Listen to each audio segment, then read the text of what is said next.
কবরে যাব, কবরে মানুষ হিসাবে দিবে, কিন্তু ফেরেশতা আসার পরে দেখবে আমি মানুষ না।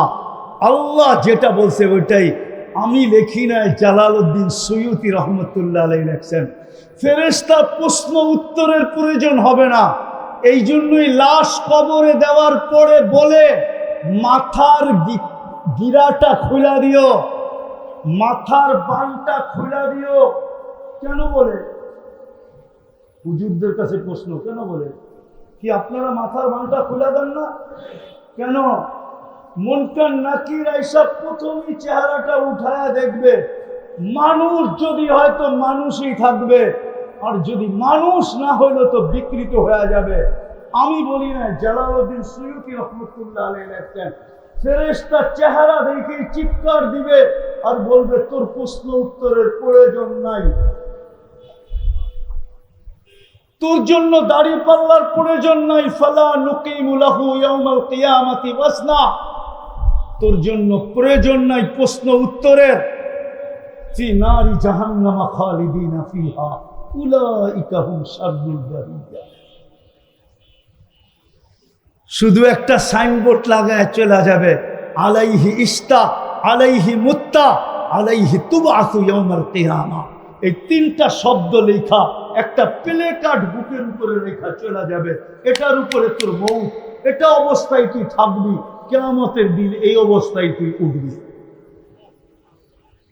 দ্বিতীয়, আপনি আর আমি মুসলমানের ঘরে জন্ম, ঠিক না? যদি মুসলমান হিসাবে চাইতে চাই তাহলে মুহাম্মদুর রাসূলুল্লাহ ছাড়া কোনো বিকল্প রাস্তা নাই, আদর্শ ছাড়া। বলবেন কোথায় লেখা আছে? যদি মুহাম্মদুর রাসূলুল্লাহ মুসলমান জন্ম নিলেই যদি মুসলমানের ঘরে মুসলমান হতো, তাহলে আল্লাহ মুসলমানকে কেন বলতেন ওয়ালা তামুতুন্না ইল্লা ওয়া আনতুম মুসলিমুন? এটা তো আল্লাহ মুসলমানকে বলছেন, ঠিক না? ইয়া আইয়ুহাল্লাযীনা আমানুত্তাকুল্লাহ হাক্কা তুকাতিহি ওয়ালা তামুতুন্না ইল্লা ওয়া আনতুম মুসলিমুন। আল্লাহ তো মুসলমানকে বলতেছে, মুসলমান হয়ে শেষ। আপনাকে উম্মতে মুহাম্মদী হিসাবে জন্ম দিয়েছেন। কালকে যদি চান যে কবরে যাই, আর আমাকে যখন প্রশ্ন করবে মা কুনতা তাকুলু ফি হাদার রাজুল, মুহাম্মদুর রাসূলুল্লাহর রঙে কতটুকু রঙিন, তো আমিও যেন মুসা আলাইহিস সালামের মতো ওরে বলাইতে পারি আর লম্বা তকরীর ওরে শোনাইতে পারি। মুসা আলাইহিস সালামকে আল্লাহ জিজ্ঞাসা করতে, ডাইনাতে কি? ওমা তিলকা বিয়ামিনিকা ইয়া মুসা। বললেই পারতো লাঠি, বললেই পারতো। মুসা আলাইহিস সালাম ভাবতেছে সুযোগ পাইছি, আর যদি না পাই কথা লম্বা বানায় দিই, যত বেশি বলতে পারি ততই তো মজা, ঠিক না? কথা কার সাথে?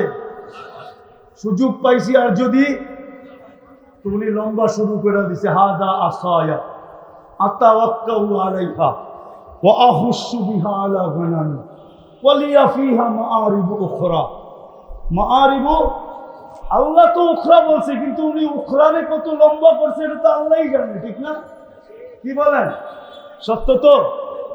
যখন জিজ্ঞাসা করবে মা কুনতা তাকুলু ফি হাদার রাজুলি মুহাম্মাদিন, তুমি কতটুকু উনার রঙে রঙিন ছিলা, এটা যখন আল্লাহ জিজ্ঞেস করবে যে কতটুকু তার রঙে তুমি রঙিন ছিলা বলো, তো সাথে সাথে বলবে, সাথে সাথে জবাব দিবে মুহাম্মাদুর রাসূলুল্লাহ। আমি যেটা বলতেছি ওটার প্রমাণ দিতেছি, হাদিসের শব্দ আছে, এই জন্য আমি হাদিসের শব্দ দিয়ে প্রমাণ দিতে চাইতেছি, হাদিসের শব্দ দিয়ে আপনাদেরকে প্রমাণ দিতে চাইতেছি। জিজ্ঞাসা করবে যে তুমি ওই ব্যক্তি সম্বন্ধে তোমার ধারণা কতটুকু? মা কুনতা মা ইলমুকা বিহাদার রাজুল মানে মুহাম্মাদিন। তো হাতের ভিতরে টাইনা বয়া বলবে, হ্যাঁ বলবে, দাঁড়ায়া বলবে যা ওনার ব্যাপারে আমাকে জিজ্ঞেস করতেছো, তখন বলবে জানা বিল বাইয়িনাতি, চিৎকার দিয়া বলবে মুহাম্মাদুর। তারপরে বলবে যা আনা বিল বায়্যিনাত আজাবনা ওয়া আমান্না ওয়াত্তাবা'না।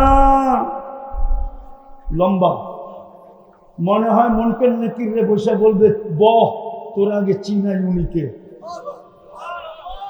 এই এক একটা শব্দ দিয়ে এক এক মাস ওয়াজ করা যায়, এক এক মাস।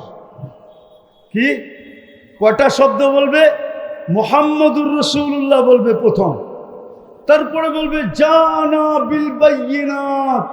এটাই বললা কি শেষ করবে না? বায়্যিনাত দুই চারটা দেখাইব না? কি কয় হুজুররা, দেখাবে না? দেখাবে না? ওয়াল হুদা, হেদায়েত নিয়ে আসছেন, কেমন হেদায়েত এটাও তো দেখাবে, ঠিক না? আজাব না, আমরা ডাকে সাড়া দিছি, আমান্না ঈমান আনছি, ওয়াত্তাবা'না আমরা ওনাকে মানার মতো মানছি। কি জিজ্ঞাসা করো? এইবার শুনেন ফেরেশতা কি জবাব দিবে। ফেরেশতা বলবে নাম সালেহা। আমার তাখায়ুল বলে, তাখায়ুল, তাখায়ুল বোঝেন তো, আমার মনের ধারণা বলে ফেরেশতারা বলবে ছাইরা দে মা কান্দা বাঁচি, আরো তো আসতেছে, ওগুলো জিজ্ঞাসা করতে হইব। তুই যে লম্বা প্রশ্ন উত্তর শুরু করছো তকরি, তাহলে বাকিগুলাকে কখন জিজ্ঞাসা করবো? জলদি ছাইরা দে, আমরা অন্যগুলোর কাছে যেতে হবে। তখনই চিৎকার দিয়া বলবেন নাম সালেহা। ইমাম বুখারী লেখছেন, ঘুমা, তুই নিশ্চিন্তে ঘুমায়া যা। আর যদি রঙিন না হইলাম, ওয়া আম্মাল মুরতাব ওয়া আম্মাল মুনাফিক, যুবকের জন্য তোমাদের পায়ে হাত দিয়া বলি, যদি উম্মত হিসাবে কালকে দাঁড়াইতে চাই, হাউজে কাউসার পান করতে চাই, আমি গেলে যেন সুকান সুকান না বলে, দূর হয়ে যাও দূর হয়ে যাও না বলে, আমি গেলে যেন ডাইকা ডাইকা নিজের হাতে গ্লাস নিয়া আবু বকর রাদিয়াল্লাহু তাআলা আনহু ঘোড়া দিবে, উমর রাদিয়াল্লাহু তাআলা আনহু আল্লাহর রাসূলের হাতে উঠায়া দিবে, আল্লাহর রাসূল আমাদের ঠোঁটে লাগায়া পান করায়। আর হাউজে কাউসার যা ঠোঁটে লাগবে আমি ইস্টামে লেখা দিব সে জান্নাতি জান্নাতি জান্নাতি জান্নাতি। যার ঠোঁটে হাউজে কাউসার লাগছে ওকে দোজখ ধারণ করার ক্ষমতাই রাখে, যেন কালকে সুহকান সুহকান লিমান গাইয়ালা বাদি না বলে, কাল কিয়ামতের দিন আল্লাহ রাসূল আমাদের বিরুদ্ধে না দাঁড়ায়। রব্বি ইন্না কওমি ইত্তাখাযু হাদাল কুরআনা মাহজুরা।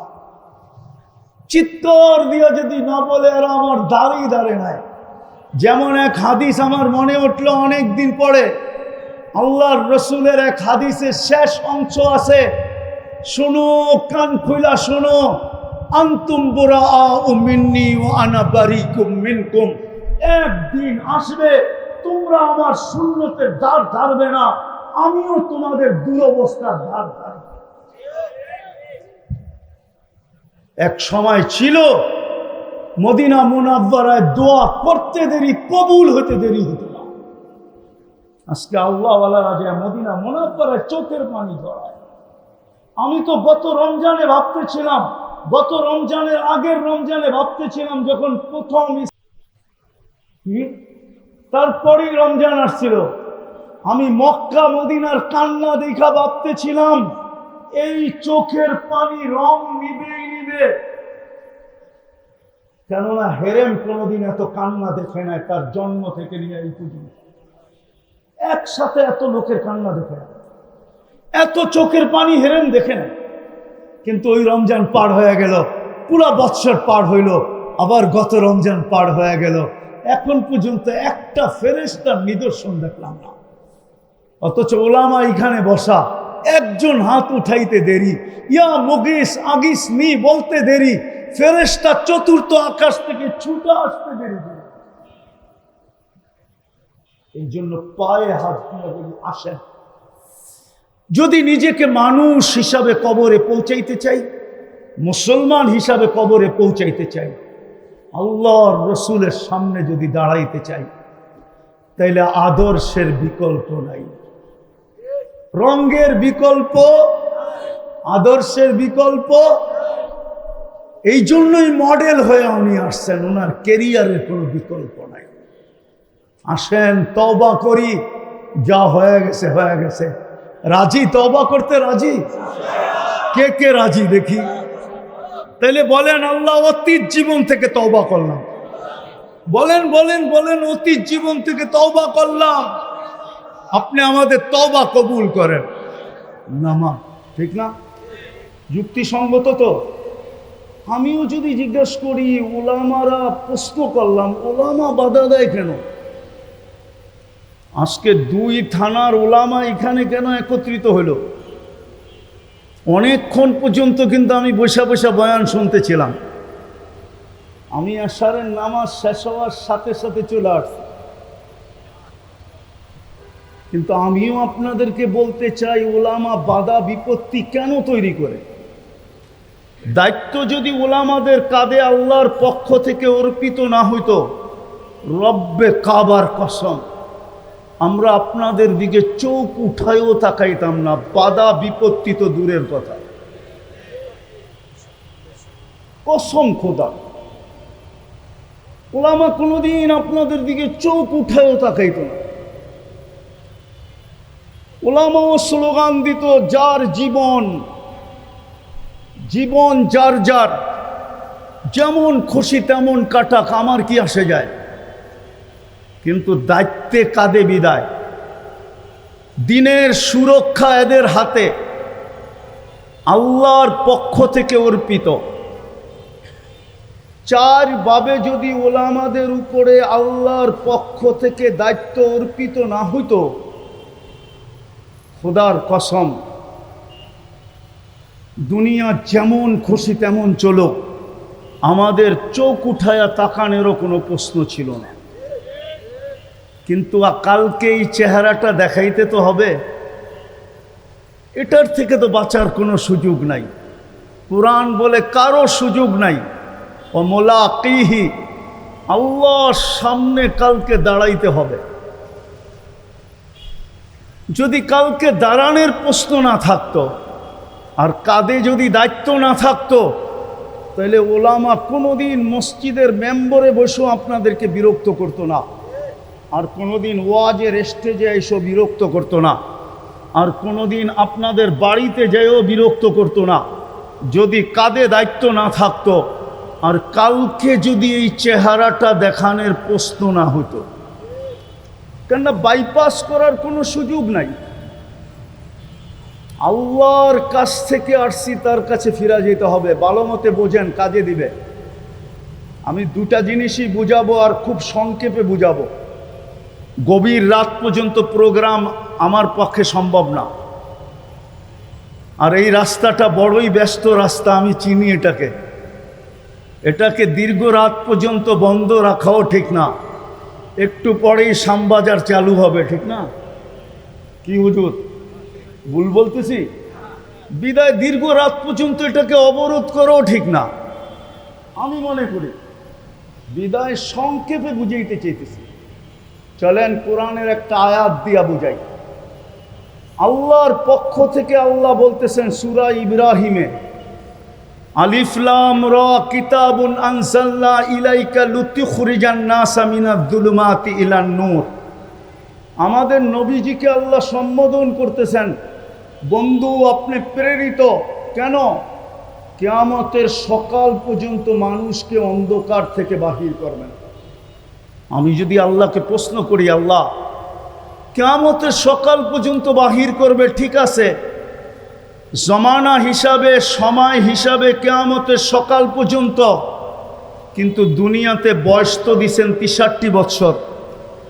আপনি যদি 2-4 হাজার বৎসর বয়স দিতেন, তাইলেও তো মনকে বুঝাইতে পারতাম। বয়স তো দিলেন 63 বৎসর। সময় কোন পর্যন্ত? কিয়ামতের সকাল পর্যন্ত, ঠিক না? আরে হুজুররা কি বলে, ঠিক তো? লিতুখরিজান নাসা মিনাজ যুলুমাতি ইলান কিতাবুন আনজালনা ইলাইকা লিতুখরিজান নাসা মিনাজ যুলুমাতি ইলান নূর। কিয়ামতের সকাল পর্যন্ত সময়। দুনিয়াটা পুরা হলো পরিধি। একটা তো বুঝে আসলো যে বয়স মাত্র 63 বৎসর, 2-4 হাজার বৎসর দিতেন, তাইলে তো এই আয়াতটা বুঝে আসতো, ঠিক না? হুকুম তো হইল কিয়ামতের সকাল পর্যন্ত মানুষকে বাহির করবে, কিন্তু বয়স দিলেন 63 বছর, পরিধি হইল পুরা দুনিয়া। কিন্তু আমাদের নবীজি তবুকের আগে যান নাই জমিনের সফরে, হ্যাঁ আসমানের সফরে আরশের উপর পর্যন্ত গেছেন, ঠিক না?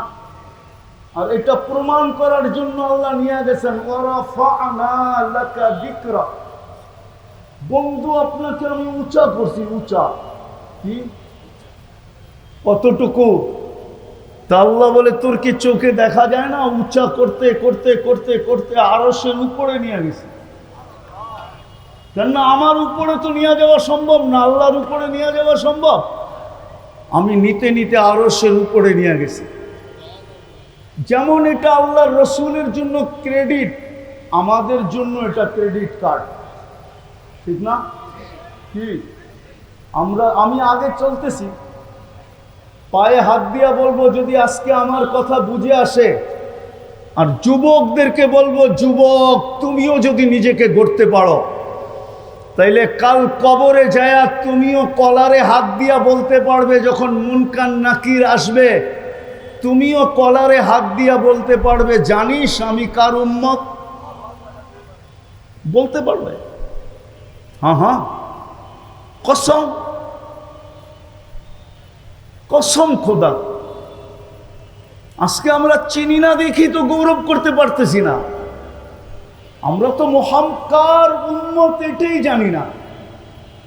আমার কলেজের ছেলেরা জানে না, ইউনিভার্সিটির ছেলেরা জানে না, আমার শিক্ষিত সমাজ জানে না সে কার উম্মত, কার উম্মতের জন্য সে নির্বাচিত। কত চোখের পানি ঝরার পরে সে নির্বাচিত হয়েছে। আল্লাহ কোন চোখের পানিকে দাম দেন নাই। আমি দুই একটা দেখাইতেছি, দুই একটা, শুধু একজনের চোখের পানিকে আল্লাহ দাম দিছেন, তো ঈসা আলাইহিস সালাম উম্মত হয়ে আসবে। আর কারো চোখের পানিকে আল্লাহ দাম দেন নাই, মূল্যায়ন করেন নাই। মুসা আলাইহিস সালামের দরখাস্ত পর্যন্ত মূল্যায়ন করেন নাই। ফাতারাদাত তাওরাত, বাদায় নেহায় লেখা আছে তাওরাত কিতাবকে সরায়া দিয়া বলছে উম্মত বানায়া দেন। আল্লাহ বলছে সম্ভব না, সাবাক্তা মিনহুম, তুমি অনেক আগে চলে আসছো, উম্মত বানানো সম্ভব না। আর দ্বিতীয় জবাব হইল সম্ভব না কেন? আমি আগেই বন্ধুর উম্মতকে বাছাই করে নিছি, হুয়াজতাবাকুম, আমি বাছাই করে আগেই রেখা দিছি। এখন নতুন ভিতরে ঢুকানো সম্ভব না। আমরা তো জানি না কার উম্মত, আমার যুবকরা জানে না, কসম খোদা। ওরা যদি জানতো তাহলে ওদের চুলের স্টাইল এরকম হতো না। ওরা নেটে দেখা চুলের ডিজাইন চয়েস করতো না। ওরা তো সূত্রাপুর আর কোতোয়ালির ওলামাদেরকে আসা জিজ্ঞাসা করতো, বলেন না নবীর চুলের কাটিং কিরকম ছিল, ডিজাইন কিরকম ছিল। আমি কিচ্ছু করতে পারি না, শুধু নবীর আদর্শে নবীর ডিজাইনে চুল কাটতে চাই। ইমাম সাহেব যদি জিজ্ঞাসা হাসি দিয়া বলতো, কেন? তোর কাছে যুক্তি ছিল যে কাল কিয়ামতের দিন সর্বপ্রথম তা হাউজে কাউসারে দেখা হবে, পানি পান করানোর অঙ্গীকার তো আগেই ছিল, পানি তো পান করাবে, পরক্ষণেই আমি হাত পাতবো। যদি নবীজি জিজ্ঞাসা করে হাত পাতনি কেন, বলে পানির অঙ্গীকার তো আগেই ছিল, আপনি পান করাবেন। কিন্তু সারা জীবন যে আপনার আদর্শে চুল কাটলাম, ওটার জন্য কি দিবেন? কি অযৌক্তিক কথা! হ্যাঁ, তাহলে তো আমার যুবকরা চুল নেটের থেকে ডিজাইন নিয়ে কাটতো না, ওদের সমস্ত ডিজাইন নেটের থেকে নেওয়া। আমার স্কুল কলেজের মেয়েরা, হায় হায়, পুরো চিঠির মাধ্যমে ফোনের মাধ্যমে ওলামাদেরকে জিজ্ঞাসা করতো যে একটা জিনিসই আমার নবীর আদর্শ আমাকে শিখায়া দেন। যাতে কাল কিয়ামতের দিন ফাতেমা রাদিয়াল্লাহু তাআলা আনহার পাশে যেয়ে দাঁড়াইতে পারি। আমি তো বলি আমার জাতির মেয়েরা যদি কিছুই না করত, শুধু শরীয়ত মতে পর্দাটাই করত, আর যেই সময় আল্লাহ ফাতেমা রাদিয়াল্লাহু তাআলা আনহাকে কিয়ামতের দিন বলতেন, ফাতেমা তোমার মেয়েদেরকে একত্রিত করো, কেননা পুরুষদের আগে মেয়েরা জান্নাতে যাবে, আর এদেরকে নিয়ে জান্নাতে চলো, তো আমার সমাজের মেয়েরও ছুটে যায় পাশে দাঁড়াইতে পারত। ফাতেমা যদি বলতো তুই আমার পাশে কেন, বলতো আমি বাংলাদেশের মেয়ে, আমার কাছে কিচ্ছু নাই বটে, কিন্তু তোমার মতো পর্দাটা আমার কাছে ছিল, তোমার মতো কি ছিল, কি ছিল, পর্দাটা আমার কাছে ছিল, এই জন্য আমি তোমার পাশে এসে দাঁড়াইলাম। এতটুক তো বলতে পারতো, এতটুক তো বলতে পারতো। আমার সমাজের মানুষগুলা যদি একটা সুন্নতকেই, ওলামাদের থেকে শিখা যদি একটা সুন্নতকেই নিজের সঙ্গী বানাইতো, তাইলে এই জমানা হিসাবে আমি হাদিস বলতে পারি, যেই জমানায় সুন্নত আমাদের সমাজে সবচেয়ে বেশি ঘৃণিত, নবীর আদর্শ আমাদের কাছে সবচেয়ে বেশি ঘৃণিত, সবচেয়ে বেশি দীক্ষিত, সবচেয়ে বেশি অবহেলিত, সবচেয়ে বেশি লাঞ্ছিত, সবচেয়ে বেশি বঞ্চিত, সবচেয়ে বেশি বিতাড়িতর বিষয়, সবচেয়ে বেশি আঙ্গুল উঠে নবীর সুন্নত দেখলে, ঠিক না? এই সময় তো আল্লাহর রাসূলের ঘোষণা ছিল, মান তামাসসাকা বিসুন্নতি, যে আমার একটা সুন্নতকে সঙ্গী বানাবে, ফালাহু আজরু মিয়াতু শহীদ, আমি তাকে 100 শহীদের মালা নিয়ে স্বাগত জানাবো। তাইলে তো আমার সব সমাজ ওলামাকে জিজ্ঞাসা করতো যে আমাকে একটা সুন্নত শিখায়া দেন যার দ্বারা আমি 100 শহীদের মালা পাওয়ার উপযোগী হই। কনসিডার করতে করতে তো দয়াল নবী এতটুকু করছিলেন যে একটা সুন্নতকে সঙ্গী বানাও।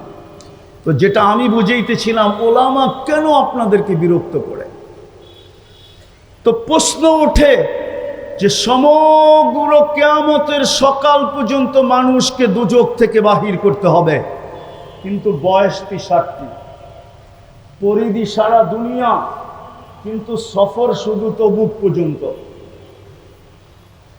কমসে কম সুলাইমান আলাইহিস সালামের মতো একটা যান্ত্রিক জিনিস দিয়া দিতেন, গুদুবুহা শাহরুন রাওয়াহুহা শাহরুন, সকালে একটা চক্কর লাগাইতো, বিকালে একটা চক্কর লাগাইতো। আপনি যখন আরশে নিয়ে যেতে পারেন, তো ওই মেশিনটা দিলে অসুবিধা কি ছিল, ঠিক না? কি প্রশ্ন আসে না? তো কোরআনের ভিতরেই জবাব আছে, ওয়া আওরাসনাল কিতাবাল্লাযীনা ইসতাফাইনা। কোরআন আমাকে বলে, বেওকুফ, যদি আমি আমার বন্ধুকে 63 বছর বয়স না দিয়া যদি 4-5 হাজার বছর বয়স দিতাম, তো ছাগল তুই ওয়ারাসাতুল আম্বিয়া কোত্থেকে হতি, আর এই স্টেজে বসে বক্তৃতা করার ক্ষমতা তোর কাছে কোত্থেকে হতি? তুই তো ওয়ারাসাতুল আম্বিয়া হওয়ারই সুযোগ হতো নাকি? হ্যাঁ, নায়েবে রাসূল হওয়ার সুযোগ হতো না। আল্লাহ বলে, এই জন্য বন্ধুকে 63 বছর বয়সে নিয়ে গেছি, আর তোগো মতো ছাগল পাগল রে উত্তর সুরি বানায়া নবীর জায়গায় বসায় তোদের কাঁধে দায়িত্ব দিয়া দিছি। এটা হলো উলামায়ে কেরামের দায়িত্বের ব্যাপার। দায়িত্ব যদি কাঁধে না থাকতো, রব্বে কাবার কসম, কোন উলামা আপনাদের উপরে কখনো আঙ্গুল উঠাইতেন না, আপনাদেরকে কখনো বিরক্ত করতেন না। দ্বিতীয় রয়ে গেল, চেহারাটা কালকে যে দেখাইতে হবে, আর এটারও ইঙ্গিত দিয়া গেছেন, আল উলামা উমানা ও উম্মতি। আল্লাহর রাসূল যাওয়ার সময় বলে গেছেন, চলে তো গেলাম, কিন্তু কিয়ামতের সকাল পর্যন্ত উম্মত তোমাদের কাছে রেখে গেলাম। কালকে এই চেহারাটা দেখাইতে হবে, এই জন্য উলামা আপনাদেরকে বিরক্ত করে। নাইলে রাত্র 12টা পর্যন্ত বিরক্ত করার কোনো প্রশ্ন ছিল না। জুমার দিন ঘন্টার পর ঘন্টা আপনাদেরকে বিরক্ত করার কোনো প্রয়োজন ছিল না। বুঝে আসলো কেন বিরক্ত করে? আরে বুঝলেন কেন বিরক্ত করে? একটা হলো কাঁধে দায়িত্ব, আল্লাহর পক্ষ থেকে অর্পিত। আপনি যেরকম বলেন সরকারের পক্ষ থেকে আমাদের দায়িত্ব, বিদায় আপনাদেরকে বিরক্ত করতে বাধ্য। আমাদের দেশের প্রতিনিধিরাও বলে আমরা দায়িত্ববান, বিদায় আপনাদেরকে বিরক্ত করতে বাধ্য। আমরাও বলতেছি আমরা রব্বে কায়নাতের পক্ষ থেকে দায়িত্বপ্রাপ্ত, এই জন্যই আমরা বিরক্ত করতে বাধ্য। নাইলে আমাদের বিরক্ত করার কোনো দরকার ছিল না। দ্বিতীয় হলো কালকে এই চেহারাটা যা দেখাইতে হবে। কোরআনে ইঙ্গিত আছে, ইঙ্গিত ওলামা মানবে কিনা আমি জানি না, বলা ফেলবো। আল্লাহর রসুল বলছে ইয়াতি উম্মতি ইয়াউমান, হাদিসে ইঙ্গিত আছে, কোরআনে না হাদিসে। কোরআনও আছে, একটু ঘুরায়া বললে ইয়াতি উম্মতি ইয়াউমাল কিয়ামতি উম্মাতান। এই জন্যই আল্লাহর রসুল বলছে তোমরা একা আসবে না। এই ওলামাদেরকে সম্বোধন করে বলছে তোমরা একা আসলে চলবে না। হ্যাঁ, হাদিসে আছে কোন নবী আসবে লাইসা মাহু আহাদ, একজন উম্মত থাকবে না, সে একা গেলে চলবে। কিন্তু এই ওলামা একা গেলে চলবে না, বরং উম্মাতান, তার পিছনে বিরাট একটা জমাত নিয়ে পৌঁছতে হবে। নেতা যদি সম্মেলনে একা যায় না মিছিল লয়ে যায়? হ্যাঁ, কেন একা গেলে কি অসুবিধা? কি আরে বলেন না কেন?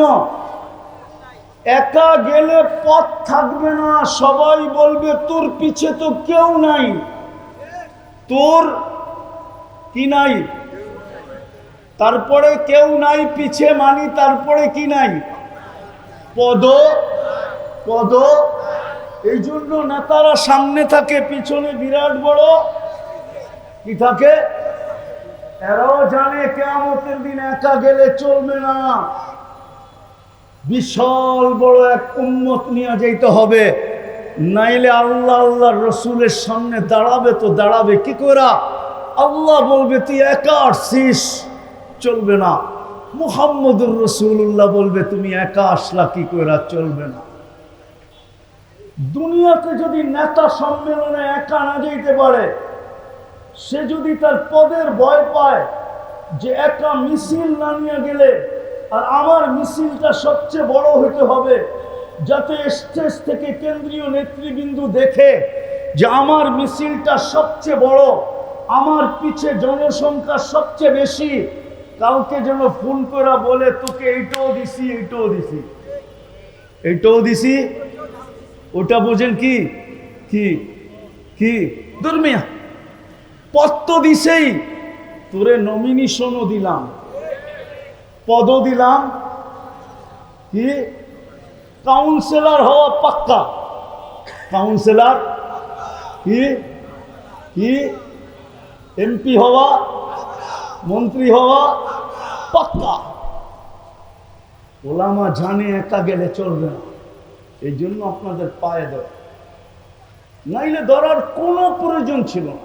কসম, খোদার কসম, আপনাদেরকে বিরক্ত করার কোনো দরকার ছিল না, আমাদের জানের ঝুঁকি নেওয়ার কোনো দরকার ছিল না, জেল জরিমানা বরণ করার কোনো দরকার ছিল না, লুকায় লুকায় চলার কোনো দরকার ছিল না, মাইপা কথা বলার কোনো দরকার ছিল না। আমরা ইঞ্চি ট্যাপ দিয়া মাইপা কথা বলি, যে কার দিলে লেগা যায় আর কে আবার বিরুদ্ধে পড়া যায়, আবার হাতকড়ি পড়তে হয় কিনা, জেলে যেতে হয় কিনা, পায়ে বেড়ি পড়তে হয় কিনা, বাচ্চাকে এতিম করতে হয় কিনা, স্ত্রীকে বিধবা করতে হয় কিনা, কোনো দিন প্রয়োজন ছিল না। আমরাও বলতাম তারে না রে বন্ধুরে, আগেরটা বললাম না, আমরাও বলতাম তারে না রে, যার যেমন মনে চায় চলো, আমরাও বলতাম। এতটুকু বুঝাইতে পারলাম যে দুই থানার ওলামারা আপনাদেরকে বিরক্ত করে কেন? বুঝে আসছে কেন বিরক্ত করে? বুঝছেন তো? এই জন্য বিরক্ত করে, নাইলে বিরক্তের কোনো প্রয়োজন ছিল না। এক তো কাঁধে দায়িত্ব, আল্লাহর পক্ষ থেকে নির্বাচিত, আওরাসনাল কিতাবাল্লাযীনা ইসতাফাইনা মিন ইবাদিনা। আল্লাহ বলে আমি নির্বাচিত করছি, বন্ধু আপনি সে সিগনেচার দিয়া দেন। তো আল্লাহর রসুল চিৎকার দিয়া বলতেছে, আল উলামা ওয়ারাসাতুল আম্বিয়া, আল উলামা উমানা উম্মতি। এই জন্য আর আপনাদেরকে রাত্র 11:30 বাজতে চলছে, এখনো বিরক্ত করতেছে। দ্বিতীয় কথা সারমর্ম হিসাবে বলতেছি, অল্প সময়, খুব মনোযোগ। মুহাম্মদুর রাসূলুল্লাহ জমিনে কেন আসলেন?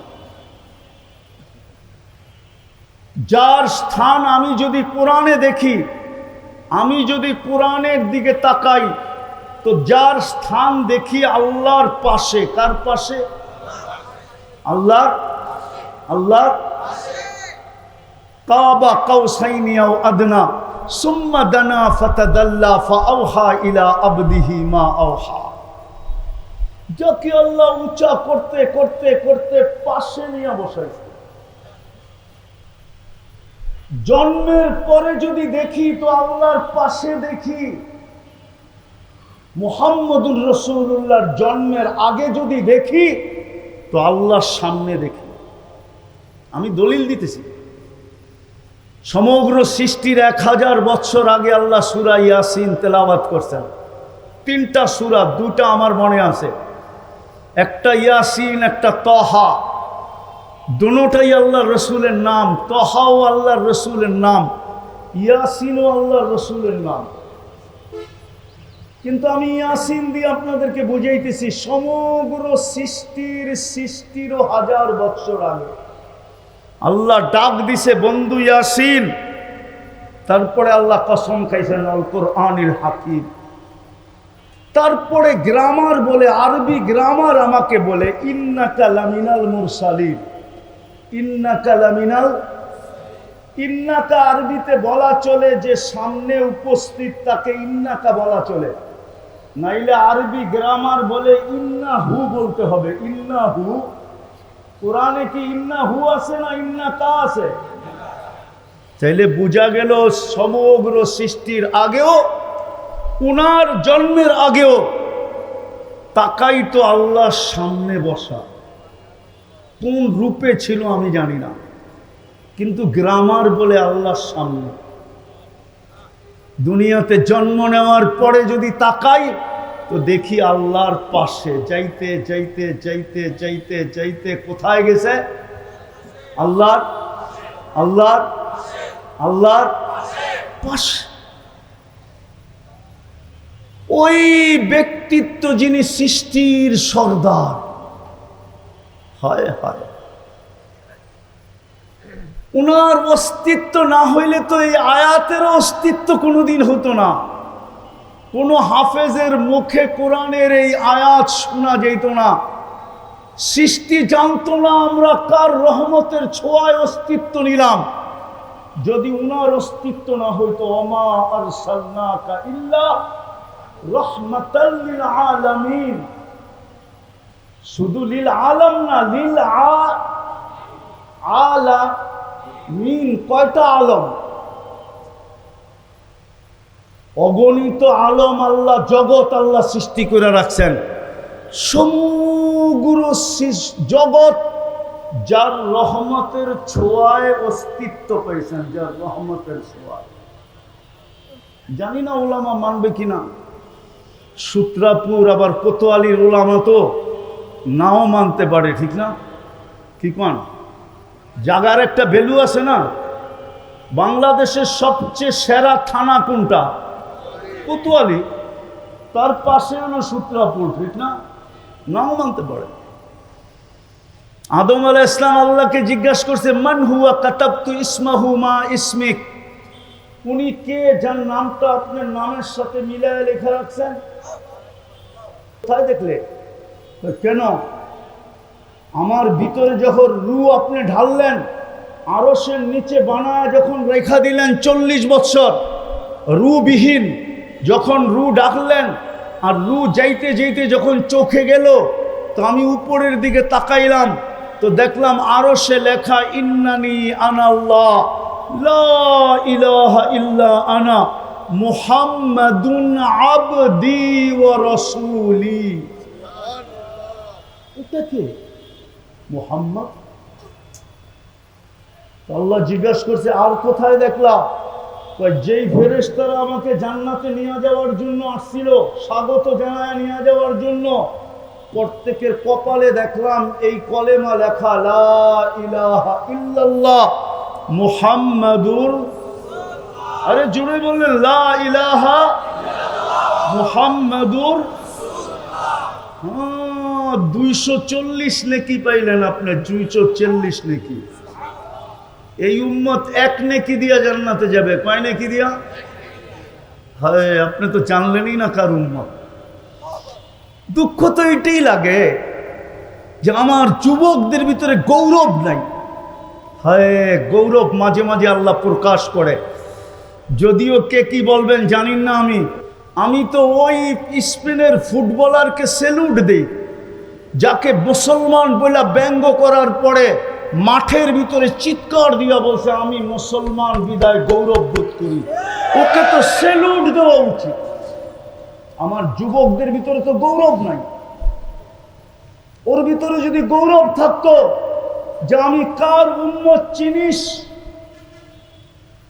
যার উম্মতকে ডেলি আল্লাহ মাফ করার জন্য, যার উম্মতকে আল্লাহ ডেলি রাত্রে মাফ করার জন্য, যার উম্মতকে আল্লাহ ডাইকা ডাইকা মাফ করার জন্য প্রতি রাত্রে প্রথম আকাশে আসে, আমি ওই নবীর উম্মত। আমাকে চিনিস? এখন কিন্তু আমাদেরকে ডাকতেছে আল্লাহ।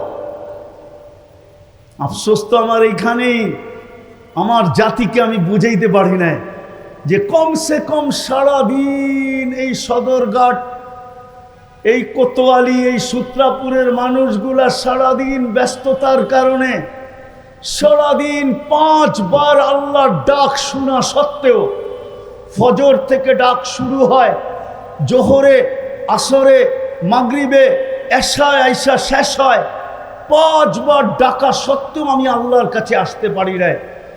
আমার কোনো আফসোস ছিল না যদি ঘুমানোর সময় আমার জাতি 2টা হাত উঠায় ঘুমাইতো,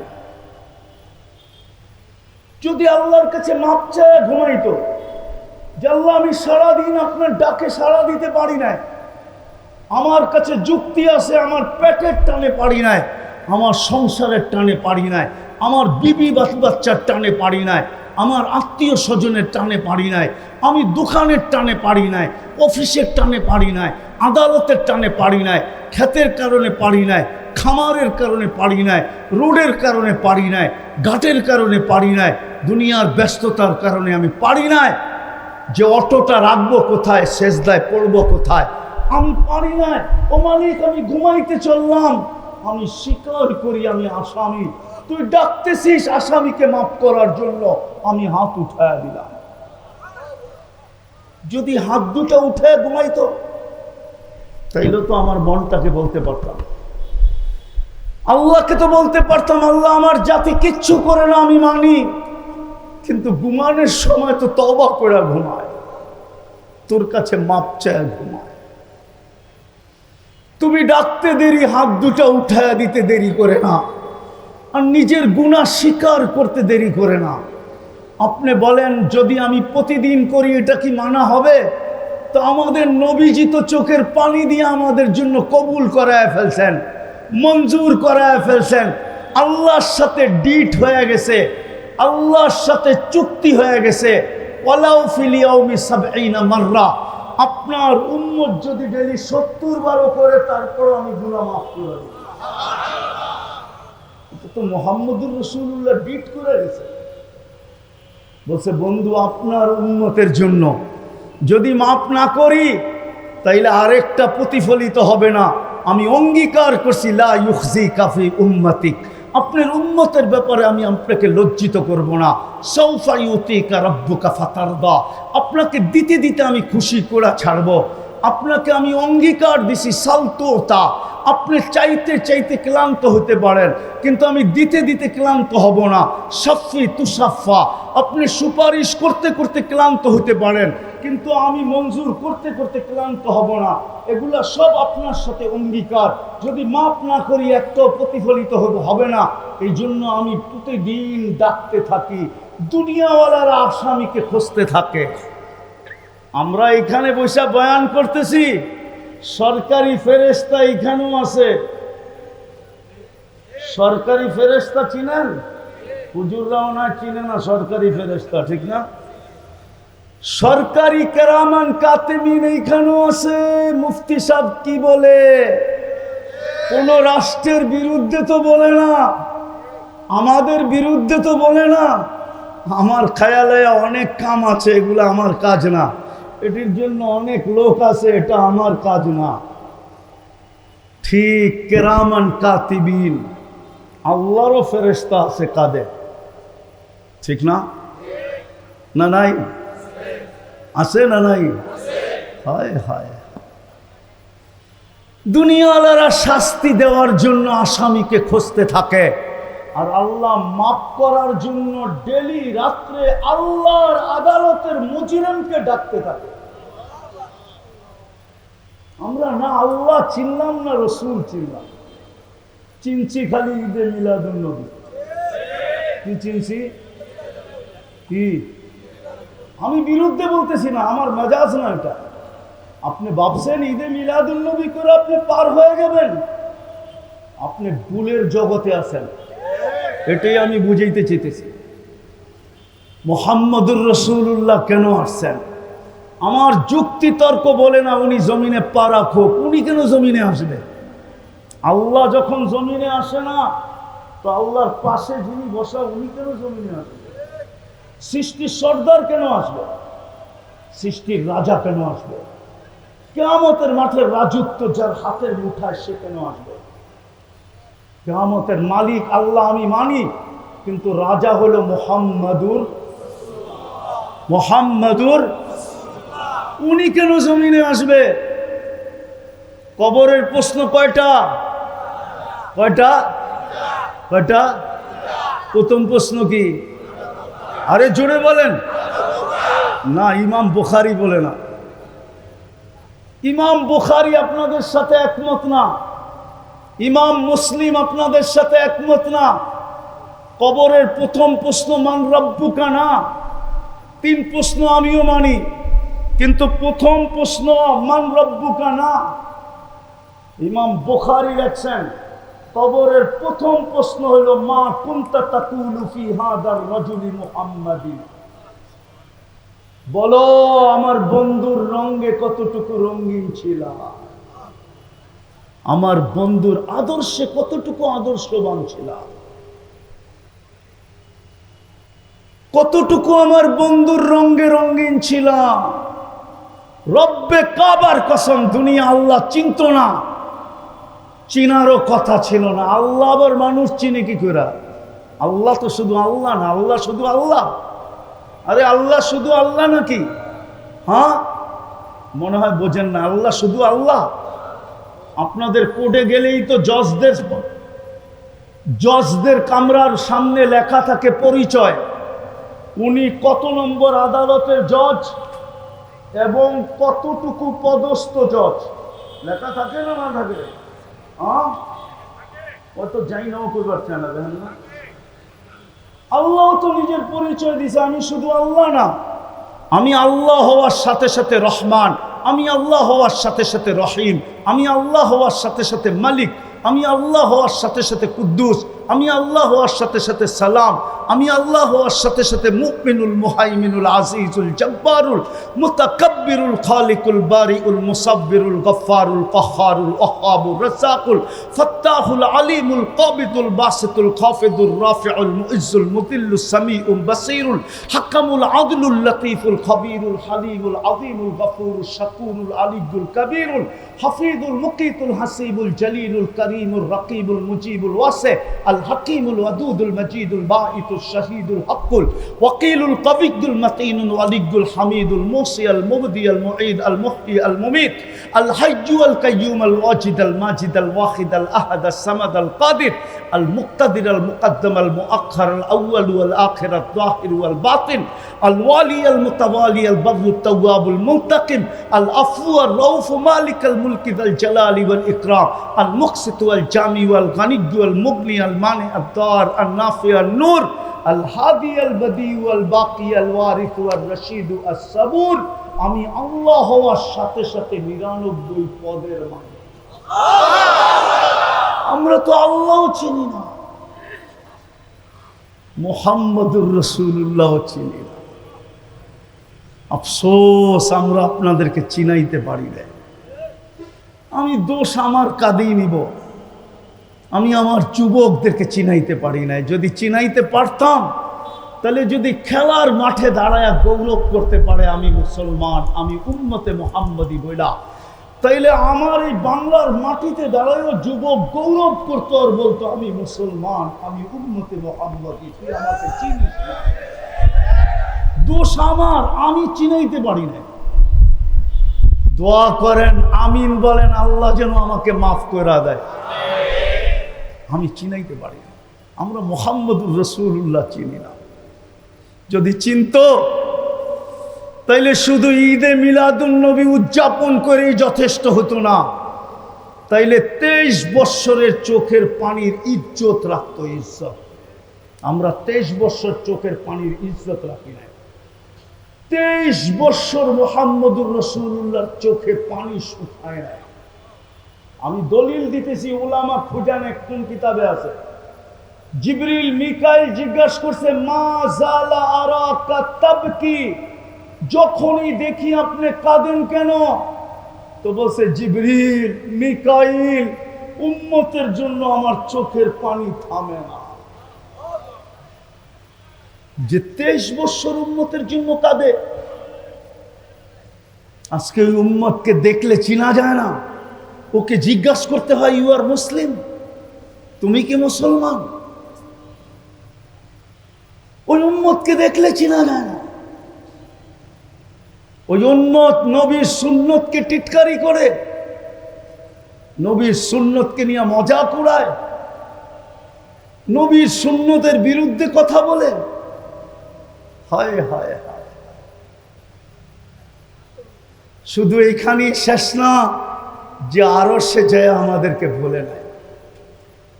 আপনি আত্তাহিয়াতের ভিতরে পড়েন আসসালামু আলাইকা আইয়ুহান নাবিয়্যু ওয়া রাহমাতুল্লাহি ওয়া বারাকাতুহু।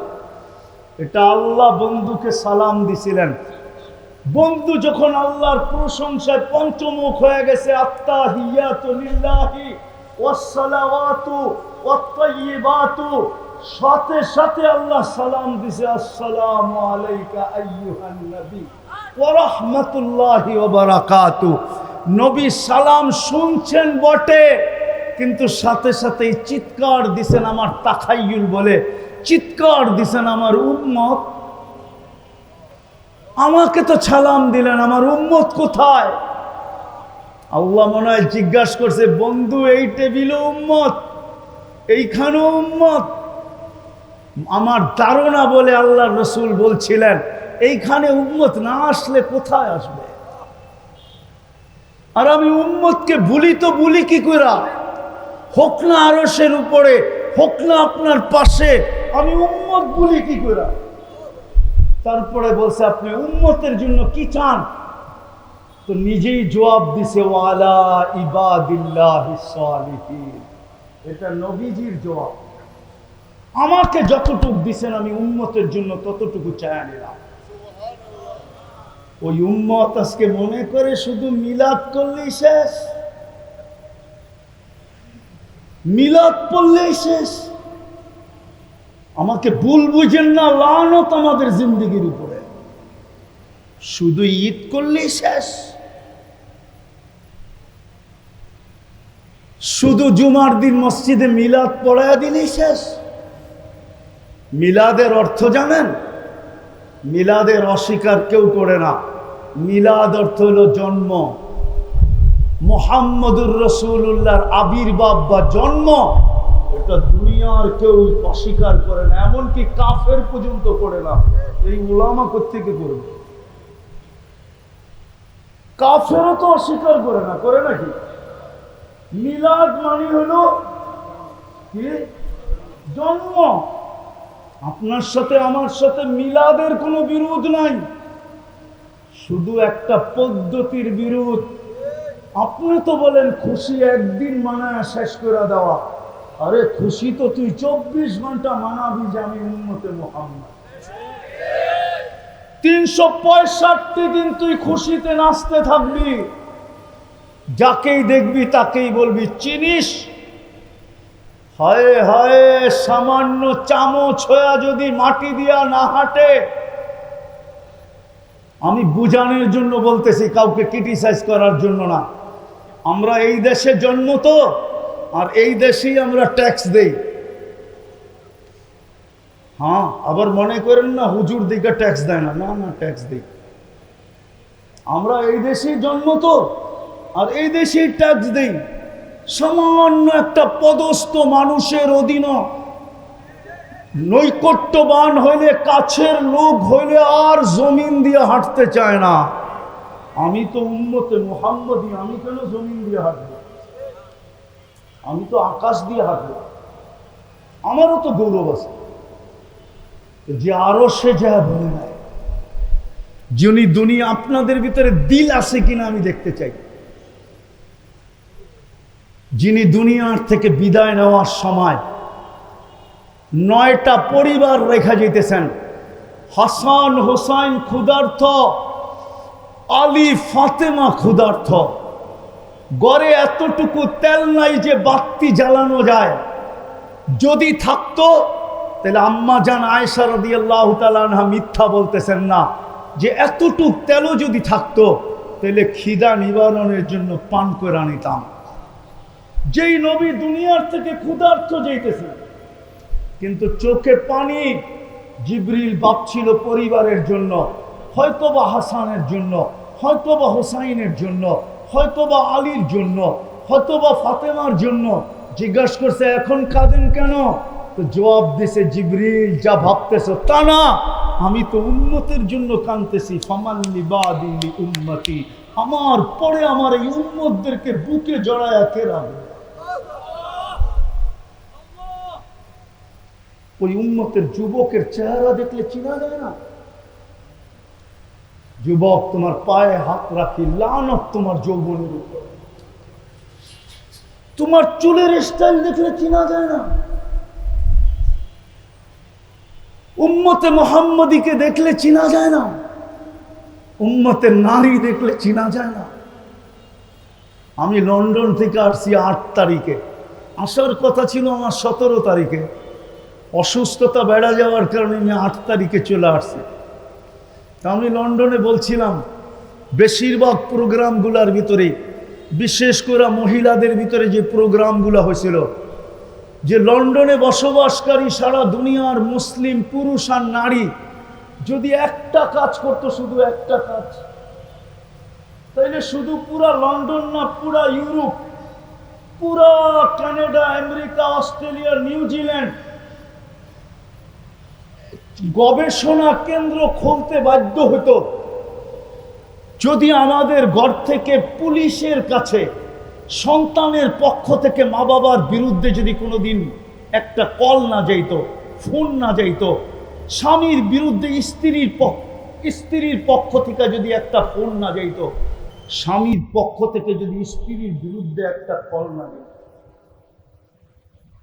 শুধু যদি এতটুক তোমরা করতে পারতে যে কোনো সন্তান মা বাবার বিরুদ্ধে পুলিশের কাছে কমপ্লেইন করে নাই, কোনো স্ত্রী কোনো স্বামীর বিরুদ্ধে কমপ্লেইন করে নাই, কোনো স্বামী কোনো স্ত্রীর বিরুদ্ধে কমপ্লেইন করে নাই, মুসলমান তার পারিবারিক কোনো কমপ্লেইন পুলিশ স্টেশন পর্যন্ত নিয়ে যায় নাই, যদি তোমরা এতটুক করতে পারতে, তো সারা ইউরোপ কেন সারা কুফর দুনিয়া গবেষণা করতে বাধ্য হতো যে এদের ঘর থেকে অভিযোগ আসে না কেন। তোমাদেরকে ডাইকা জিজ্ঞাসা করতে বাকি বাধ্য হতো তখন তোমাদের কাছে সুযোগ ছিল যে আমাদের ঘর থেকে অভিযোগ আসে তো আসে কি করে, আমরা তো মুহাম্মদুর রাসূলুল্লাহর গোলাম, আমরা তো মুহাম্মদুর রাসূলুল্লাহর রঙে। যার ঘরে 3 মাস চুলা জ্বলে নাই ওই ঘর থেকেই তো অভিযোগ যায় নাই। আমাদের ঘরে তো ডেলি চুলা জ্বলে, আমাদের ঘর থেকে অভিযোগ যায় তো যায় কি করে? যেই ঘরের সন্তান জিহ্বা চুষা খিদা নিবারণ করতে চায়, হাসান হোসাইন আল্লাহর রাসূলের জিহ্বা চুষা খিদা নিবারণ করতে চান, কিন্তু মা বাবার বিরুদ্ধে অভিযোগ দেয় নাই। যুবকরা তো বলতো আমরা হাসান হোসাইনের উত্তরসূরি। কিয়ামতের দিন যখন আল্লাহ হাসানকে বলবে, হোসাইনকে বলবে শাবাব আহলি জান্নাহ, যুবকদের জান্নাতের সর্দার, ওনাদেরকে বলবে যুবকদেরকে একত্রিত করো, তোমাদের জান্নাতে যাওয়ার পালা। যখন হাসান হোসাইন ডাকবে আর যুবকরা ছুটে যায় পাশে দাঁড়াবে, হাসান হোসাইন জিজ্ঞাসা করবে তুমি কেন আমার পাশে? কয় কিচ্ছু ছিল না আমার কাছে, কিন্তু মা বাবার বিরুদ্ধে আপনারা যেরকম জিহ্বা চুষা খিদা নিবারণ করছেন, মা বাবার বিরুদ্ধে কোনোদিন অভিযোগ করেন নাই, আমরাও আপনাদের আদর্শে আদর্শবান হইয়া কোনোদিন মা বাবার বিরুদ্ধে অভিযোগ করি নাই, এই জন্য আপনাদের পাশে এসে এলে তো আমার যুবকরাও গৌরব করতে পারত। আমি বললাম একটা কাজেই যদি তোমরা করতে, জানি না আমার আওয়াজ ইংল্যান্ডের কোনা পর্যন্ত পৌঁছছে কিনা জানি না, আমি হয়তো পৌঁছলেও পৌঁছতে পারে, মিডিয়ার যুগ। একটা কাজেই যদি তোমরা করতে, তো যেটা বলতেছিলাম, দুনিয়ার থেকে বিদায় নেওয়ার সময় আমাদের জন্য চোখে পানি নিয়ে চলে গেছে, এখনো কাঁদতেছেন, রওজায়ে আতহারে এখনো কাঁদতেছেন। যদি অনুমতি হয় তো আমি পুরা জামাত এখানে নিয়ে আসতে পারি, পুরা জামাত। আমি ওদেরকে চিনি, যারা রাত্রে স্বপ্নে দেখছেন, পুরা জামাত এক স্বপ্ন দেখছে 10 থেকে 12 জনের, যে আল্লাহর রসুল হাতিমে কাবার ভিতরে কাঁদতেছেন। হাতিমে কাবা চিনেন? দেওয়াল উঁচা করা একটা জায়গা আছে, ওটার ভিতরটাকে বলে হাতিমে কাবা। ওটার ভিতরে সেজদায় কাঁদতেছেন। জিজ্ঞাসা করছেন ইয়া রাসূলুল্লাহ কাঁদেন কেন? তো বলছে আমি বাংলাদেশের সাদা সিধা উম্মতের জন্য কাঁদি, সরল সহজ উম্মতের জন্য কাঁদি। এই জন্য তো আমি জোর দিয়া বলি আমার জাতি বড় সরল, বড় সহজ। হাওয়া দেখতে দেরি, পাল তুলতে দেরি করে না। কি হাওয়া যেদিকেই দেখে পাল ওই দিকেই তোলে। নইলে বাংলাদেশে জশ্নে জুলুস হবে কেন? জশ্নে জুলুস তো বাংলাদেশের আইটেম না। ওলামা বলো কিটা বাংলাদেশের আইটেম নাকি লোকাল আইটেম? এটা তো ইম্পোর্টেড আইটেম। কি ইম্পোর্ট করা হয়েছে? এটাকে কি করা হয়েছে? ইম্পোর্ট করছে। জানি না ইম্পোর্টারকে হবে কেউ, নাইলে তো এইটা এই দেশের প্রোডাকশন না। এই দেশের ইতিহাস বলতে গেলে আমি অন্যদিকে চলে যাব। আপনি জানেন না আপনার দেশের ইতিহাস? জানেন এই দেশের 2টা শক্তি আছে। কয়টা? একটা বাহ্যিক শক্তি আর একটা আধ্যাত্মিক শক্তি, যেটা এটার মাটির ভিতরে লুকানো আছে। কোথায়? কত? 1400 বৎসর ধরে মাটির নিচে লুকানো আছে, আরো বেশি হবে। আপনি বাংলার মাটির ইতিহাস জানেন না? এর যে একটা আধ্যাত্মিক শক্তি আছে এই মাটির নিচে লুকানো। বলবো আল্লাহর রসুল হিজরত করেন নাই মক্কায়, তখন 3 সাহাবী এই জমিনে চলে আসছেন। 4 সাহাবী, আবু ওয়াক্কাস, ওহাব ইবনে মালিক, কাসেম ইবনে হুযায়ফা, উরওয়া ইবনে সাসা, 2 জন এইখান থেকে চীনে গেছেন। আবু ওয়াক্কাস গোয়ানজুতে, ওহাব ইবনে মালিক মঙ্গোলিয়ার বর্ডারে। 2 সাহাবী ইতিহাসবিদরা বলে এই জমিনের ভিতরে এখনো ঘুমার আছে। কাসেম ইবনে হুযায়ফা, উরওয়া ইবনে সাসা। এই জন্য বাংলার মাটির একটা ইতিহাস আছে। এটা নিয়ে যদি কেউ বেশি খেলতে চায় তো তখন এই মাটি চায় ওকে রান আউট করতে। যদি রান আউট না হয় তাহলে এই মাটি চায় ওকে ক্যাচ আউট করতে। যদি ক্যাচ আউটও হইতে না চায় তো এই মাটি ওকে বোল্ড আউট করে। আর যদি বোল্ড আউটও হইতে না চায় তো এই মাটি ওকে ছক্কা মাইরা বাউন্ডারির বাহিরে করে।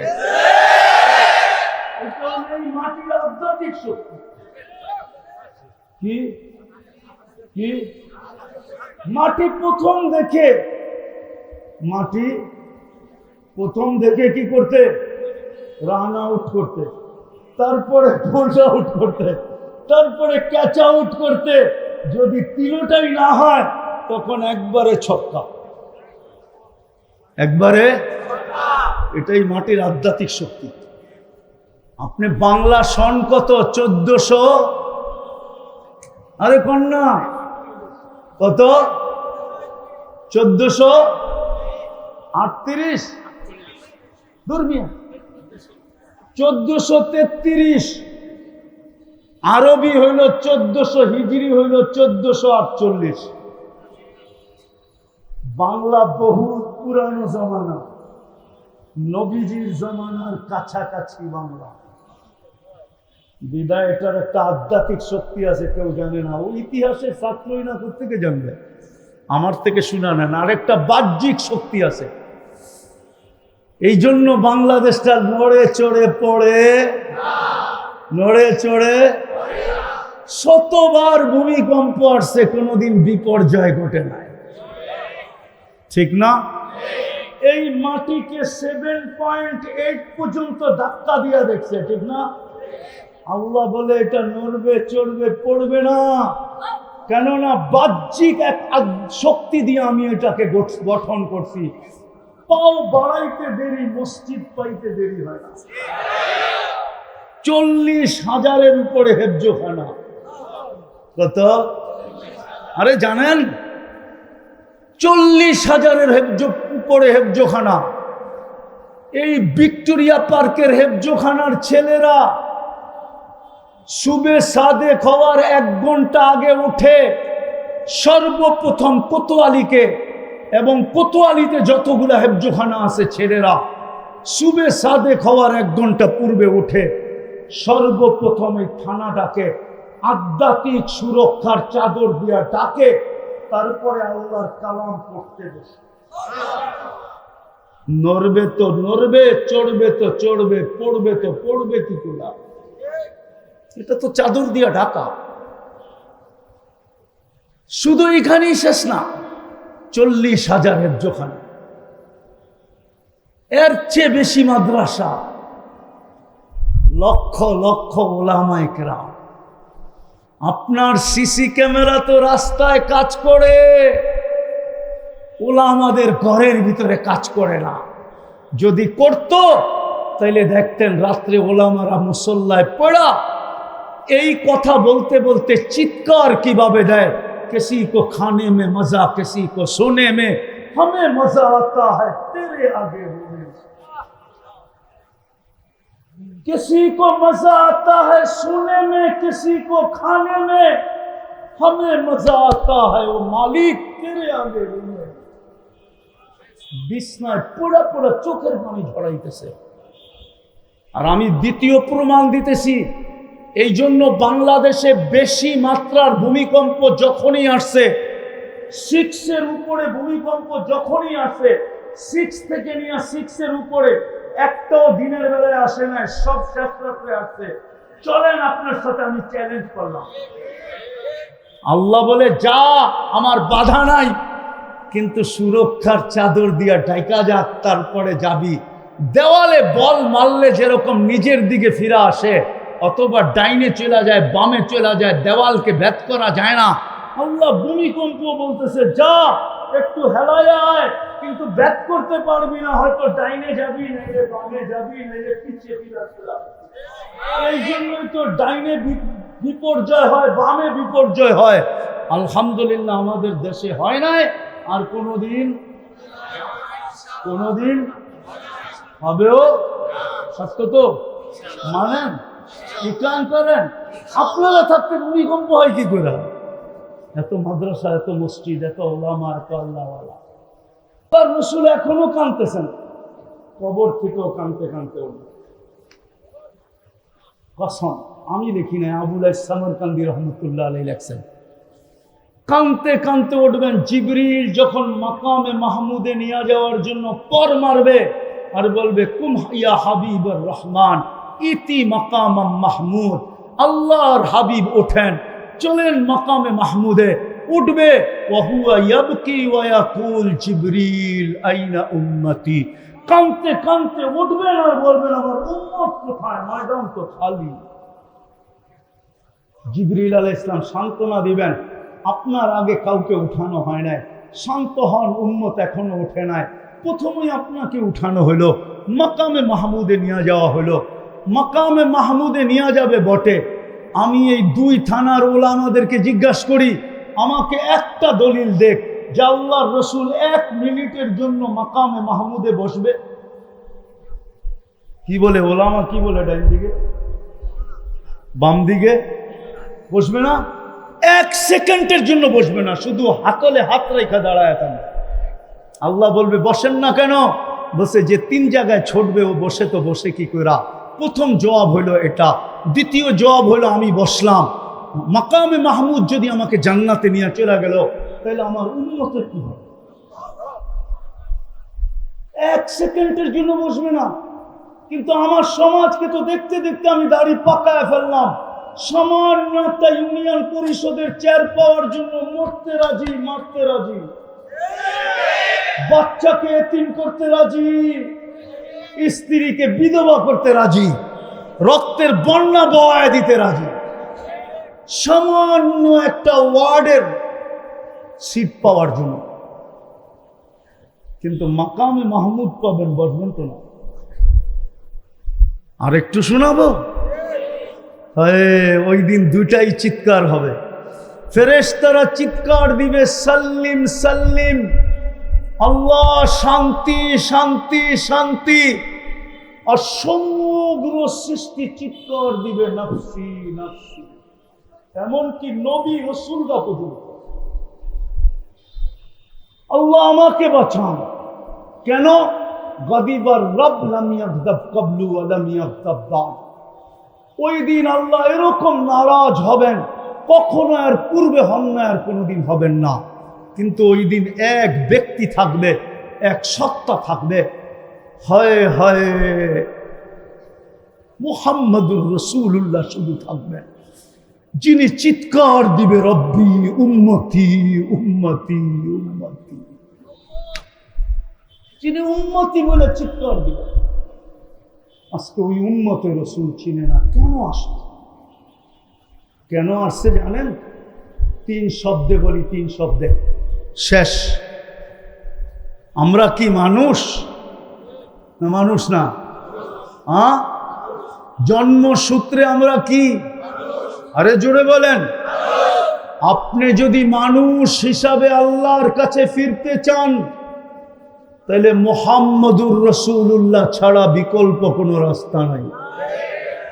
মুহাম্মদুর রাসূলুল্লাহ ছাড়া আপনি সামাজিক মানুষ হইতে পারেন, আইডি কার্ডে মানুষ হইতে পারেন, পাসপোর্টে মানুষ হইতে পারেন, দলিল দক্ষিণায় মানুষ হইতে পারেন, দুনিয়ার সমাজে মানুষ হইতে পারেন, সর্ব জায়গায় আপনি স্লোগান দিতে পারেন আমি মানুষ।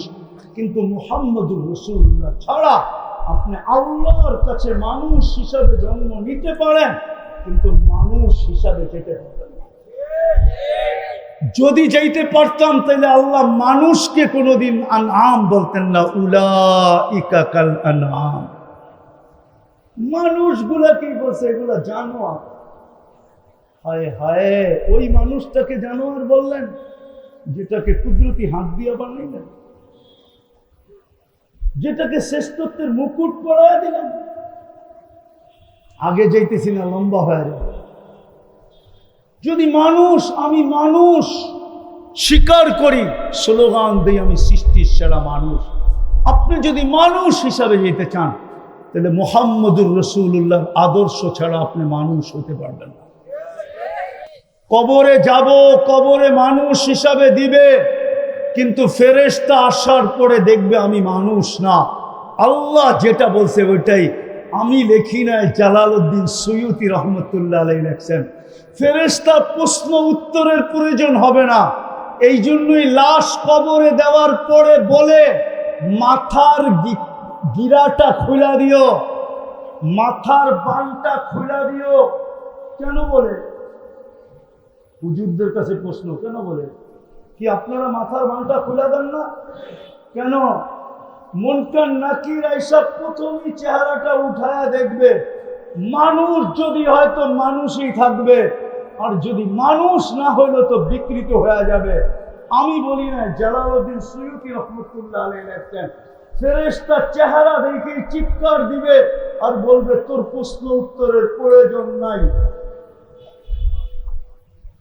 তোর জন্য দাড়ি পাল্লার প্রয়োজন নাই। ফালা নুকিমু লাহু ইয়াউমাল কিয়ামাতি ওয়াজনা, তোর জন্য প্রয়োজন নাই প্রশ্ন উত্তরের। ফি নারি জাহান্নাম খালিদিনা ফিহা উলাইকা হুম শাররুল বারিয়া। শুধু একটা সাইনবোর্ড লাগায় চলে যাবে, আলাইহি ইস্তা, আলাইহি মুত্তা, আলাইহি তুবআসু ইয়াউমাল কিয়ামা। এই তিনটা শব্দ লেখা একটা প্লে কার্ড বুকের উপরে লেখা চলে যাবে, এটার উপরে তোর মৌত, এটা অবস্থায় তুই থাকবি, কিয়ামতের দিন এই অবস্থায় তুই উঠবি। দ্বিতীয়, আপনি আর আমি মুসলমানের ঘরে জন্ম, ঠিক না?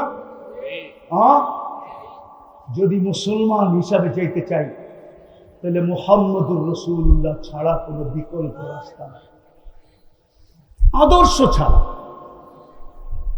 বলবেন কোথায় লেখা আছে? যদি মুহাম্মদুর রাসূলুল্লাহ মুসলমান জন্ম নিলেই যদি মুসলমানের ঘরে মুসলমান হতো, তাহলে আল্লাহ মুসলমানকে কেন বলতেন ওয়ালা তামুতুন্না ইল্লা ওয়া আনতুম মুসলিমুন? এটা তো আল্লাহ মুসলমানকে বলছেন, ঠিক না? ইয়া আইয়ুহাল্লাযীনা আমানুত্তাকুল্লাহ হাক্কা তুকাতিহি ওয়ালা তামুতুন্না ইল্লা ওয়া আনতুম মুসলিমুন। আল্লাহ তো মুসলমানকে বলতেছে মুসলমান হয়ে এসো। শেষ, আপনাকে উম্মতে মুহাম্মদী হিসাবে জন্ম দিয়েছেন। কালকে যদি চান যে কবরে যাই, আর আমাকে যখন প্রশ্ন করবে মা কুলতা তাকুলু ফি হাদার রাজুল, মুহাম্মদুর রাসূলুল্লাহর রঙে কতটুকু রঙিন, তো আমিও যেন মুসা আলাইহিস সালামের মতো ওরে বলাইতে পারি আর লম্বা তকরির ওরে শোনাইতে পারি। মুসা আলাইহিস সালামকে আল্লাহ জিজ্ঞাসা করতে, ডাইনাতে কি? ওমা তিলকা বিয়ামিনিকা ইয়া মুসা। বললেই পারতো লাঠি, বললেই পারতো। মুসা আলাইহিস সালাম ভাবতেছে সুযোগ পাইছি, আর যদি না পাই কথা লম্বা বানায় দিই, যত বেশি বলতে পারি ততই তো মজা, ঠিক না? কথা কার সাথে? সুযোগ পাইছি, আর যদি তুমি লম্বা শুরু করে দিছে, হাদা আসায়া আতাওয়াক্কাউ আলাইহা ওয়া আহুসু বিহা আলা গানামি ওয়া লিয়া ফিহা মাআরিবু উখরা।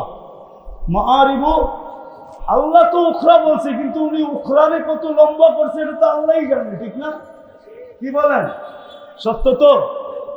যখন জিজ্ঞাসা করবে মা কুনতা তাকুলু ফি হাদার রাজুলি মুহাম্মাদিন, তুমি কতটুকু উনার রঙে রঙিন ছিলা, এটা যখন আল্লাহ জিজ্ঞেস করবে যে কতটুকু তার রঙে তুমি রঙিন ছিলা বলো, তো সাথে সাথে বলবে, সাথে সাথে জবাব দিবে মুহাম্মাদুর রাসূলুল্লাহ। আমি যেটা বলতেছি ওটার প্রমাণ দিতেছি, হাদিসের শব্দ আছে, এই জন্য আমি হাদিসের শব্দ দিয়ে প্রমাণ দিতে চাইতেছি, হাদিসের শব্দ দিয়ে আপনাদেরকে প্রমাণ দিতে চাইতেছি। জিজ্ঞাসা করবে যে তুমি ওই ব্যক্তি সম্বন্ধে তোমার ধারণা কতটুকু? মা কুনতা মা ইলমুকা বিহাদার রাজুল মানে মুহাম্মাদিন। তো হাতের ভিতরে টাইনা বয়া বলবে, হ্যাঁ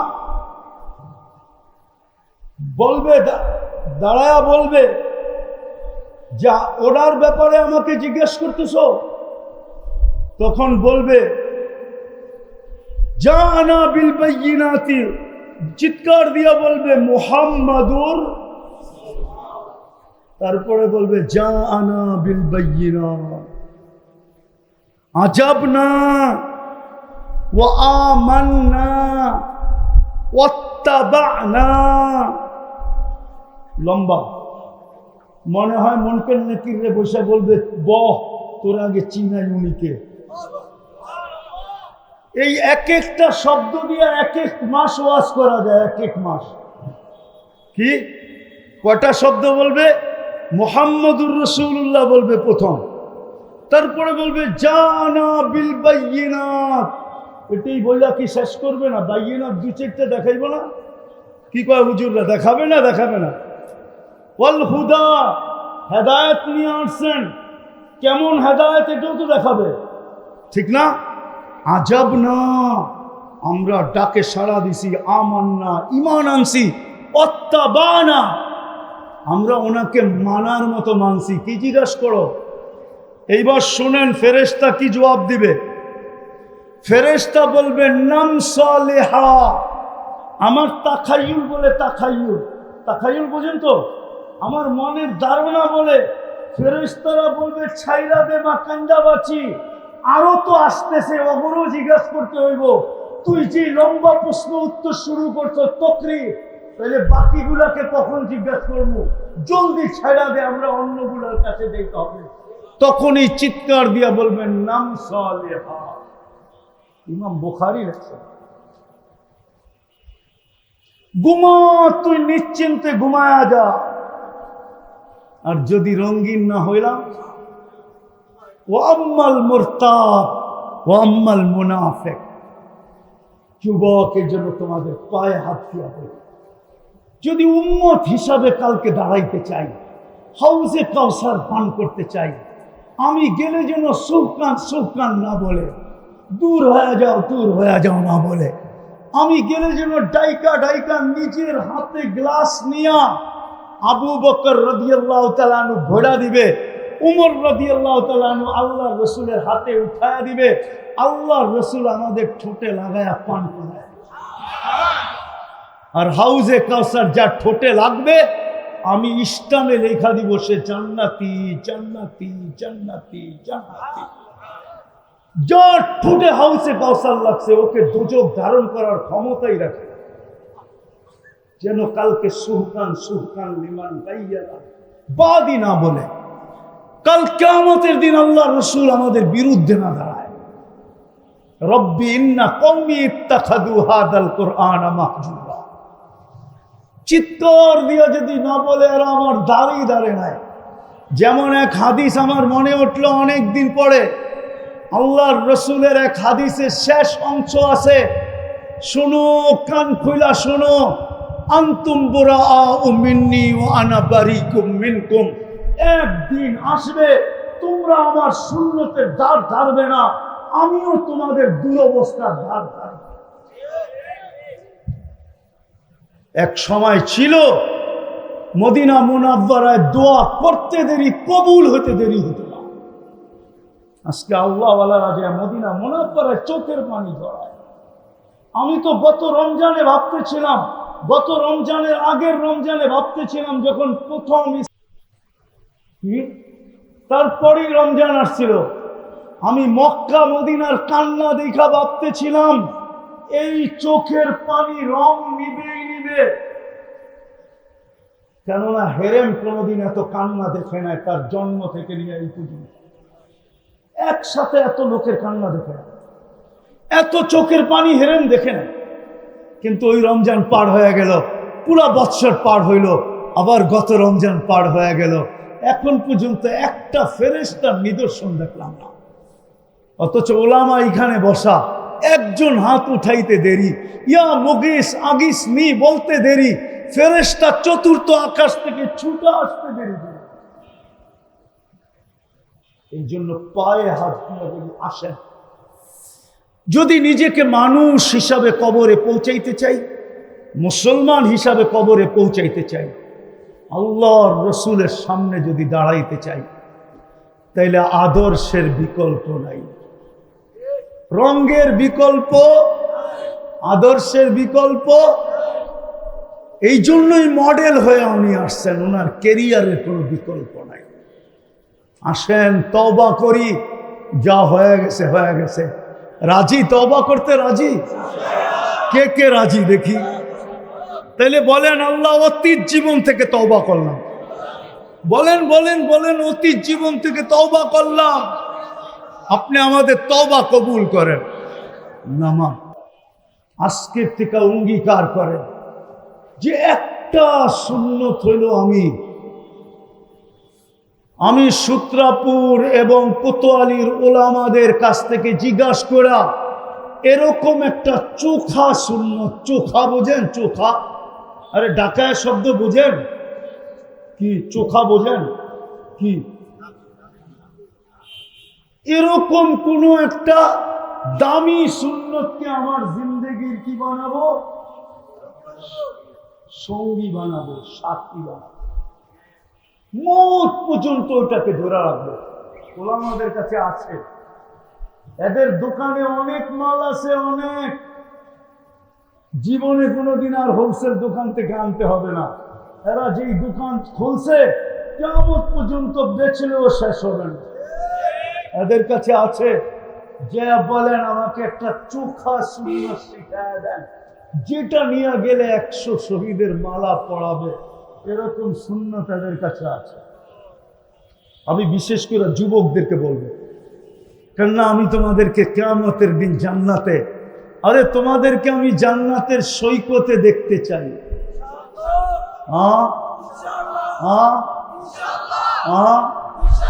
জান্নাতের সৈকত আছে, জান্নাত খোলার সময় নেই। আবার কোনোদিন যদি আবার দেখা হয় তাহলে ইনশাআল্লাহ বলবো। আল্লাহ আমাদের সবাইকে আমল করার তৌফিক দান করেন। ওমা আলাইনা ইল্লাল বালাগ।